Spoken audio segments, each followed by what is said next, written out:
Donc, chorégraphie identitaire en temps de pandémie. Par le concept de chorégraphie identitaire, je veux démontrer contre la gestion de la pandémie actuelle par les mesures de gouvernance indienne, française et américaine, en l'occurrence l'État du Michigan, et de la réception de la société, il existe des répercussions particulières. Une synthèse structurée de mes propos intègre deux thèmes, le traitement social et la figuration de la réussite médicale. Concernant la première thématique, deux exemples vont être révélés. Premièrement, quelques méthodes de sensibilisation de la police indienne, comme élément la danse et les casques de la police.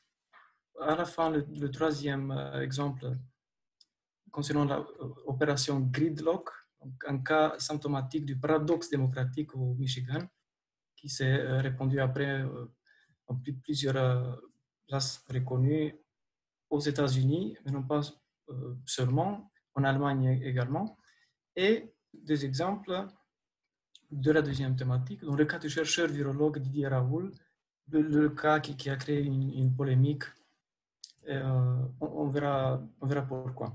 Donc, je débute l'approche applicative de ma communication par le phénomène socio-identitaire en Inde. Dans deux villes, Tiruvananthapuram et Chennai au sud de l'Inde. Dans ces démarches, j'ai remarqué une conduite relationnelle entre le mythe et l'identité. Par les masques de la police, par ces images, on voit qu'il y a vraiment un état ludique, mais également un divertissement pour sensibiliser non pas seulement la population, mais tous les agents qui participent dans cette dynamique. Donc, les autorités ont même publié le 17 mars une vidéo montrant ces officiers portant des masques et dansant pour sensibiliser les citoyens. Donc ici, un petit extrait de ce que ça donne. Je laisse pour ne pas abuser du temps.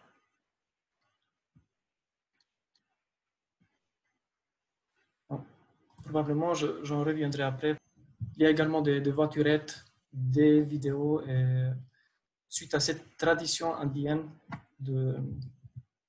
qui arrive à métamorphoser un événement, il y a aussi un facteur essentiel, la peur perçue comme spectacle de l'appauvrissement moral.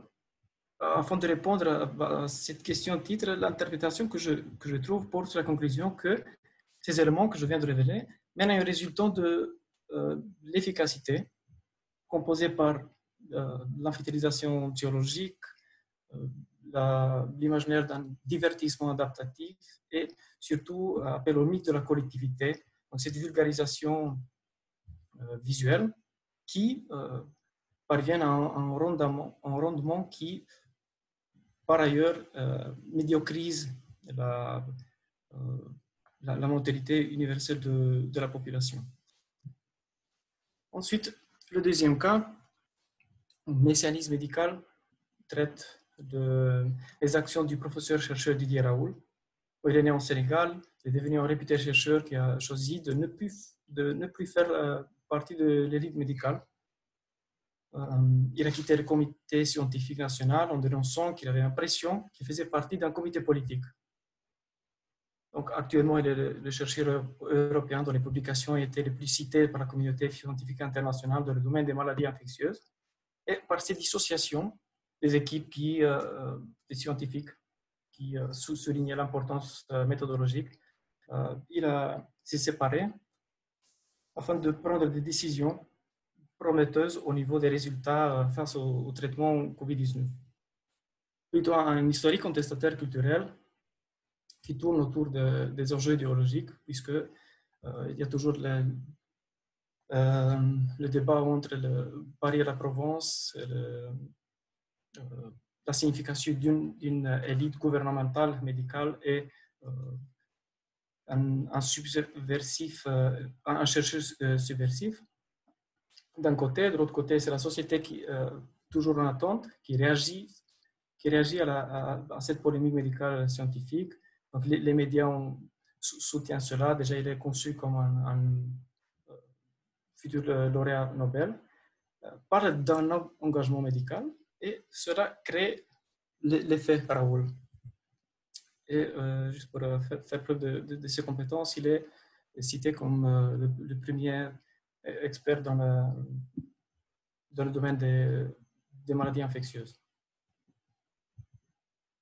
Le troisième cas parle d'un paradoxe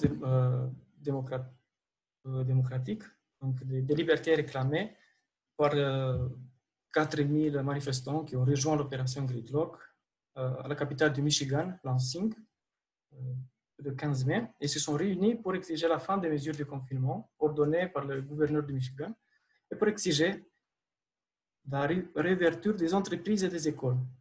Selon eux, il s'agissait d'une question de liberté, alors que le Michigan était avait le troisième taux de mortalité dû au coronavirus, donc le plus élevé du pays, plus de 33 000 cas confirmés, dont 2800 décès. Cette élaboration du paradoxe démocratique se traduit également par une soutenance des médias comme le Wall Street Journal, mais également une signification politique, plus exactement le sujet occulté d'une réélection difficile d'un président actuel. Donc, on voit bien sur les tweets de Donald Trump que les Virginia, Michigan et Minnesota, et surtout avec la déclaration, et je pense qu'il m'écoute, il semble être des manifestants qui m'aiment bien. Ce paradoxe remet en cause la désobéissance, superpose un contexte sociopolitique et fait que cette coalition conservatrice, mais non pas seulement, il s'agit aussi des organisations non gouvernementales qui ont fait partie, hiérarchise dissocie en même temps la liberté civile perçue comme une dérogation démocratique de la liberté sociale conçue comme une hiérarchisation des paramètres de la liberté. Donc, ce déplacement de la conduite autoritaire parvient à parler d'une requête d'adhésion qui est en même temps néolibérale et surtout une construction politique et électorale, surtout. Et pour en aboutir à la fin de mon exposé, ces trois chorégraphies, celle du mi-collectif, de la contestation médicale et le paradoxe démocratique, traitent et constituent surtout les configurations sociopolitiques mises en place pour évaluer la capacité de gestion des gouvernances en ce temps de pandémie. Et je vous remercie de votre attention.